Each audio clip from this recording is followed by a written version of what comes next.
में ये देखा कि वालिदैन ये सोकड़े का नाम लेकर इसको कभी आसेब का नाम देते हैं, कभी कोई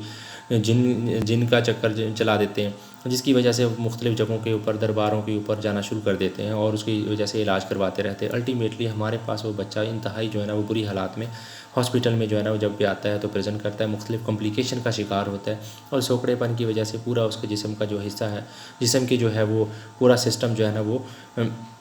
क़ुव्वत मुदाफ़ियत ख़त्म हो चुकी होती है और मुख्तलिफ़ जो है ना नमूनिया के साथ, मोशन दस्त, उल्टी और इस तरह की चीज़ों के साथ हमारे पास प्रेजेंट करता है। तो ये बड़ी दुख की बात है। तो हम अगर इसके बारे में थोड़ा सा जान लें कि इसकी पीछे वजह क्या है, इसको हमने कैसे कंट्रोल करना है, तो हम बच्चे की जो है ना वो एक बच्चे को, नॉर्मल बच्चे को हम अच्छा बना सकते हैं, अच्छा उसको बीमारियों के साथ, बीमारियों से दूर रख सकते हैं। तो इससे ये है कि सबसे पहले ये है कि इसकी वजह क्या हो सकती है। बहुत सारी वजह तो ऐसी होती हैं, सम टाइम बच्चा जो है ना वो बच्चा पैदाइश से पहले पैदा हुआ होता है, जैसे 7 महीना या 8 महीने की डिलीवरी हो रही होती है, जिसकी वजह से भी बच्चे का जो वज़न ऑलरेडी कम होता है वो प्रॉपर फीड ना होने की वजह से, खुराक ना देने की वजह से वही वक्त के साथ साथ मज़ीद कमज़ोर हो जाता है। लेकिन कुछ बच्चे हेल्दी पैदा होते हैं, एक्टिव पैदा होते हैं, लेकिन दूसरी वजह ये होती है कि माँ बाप उसको प्रॉपर खुराक नहीं दे रहे होते, दूध नहीं दे रहे होते।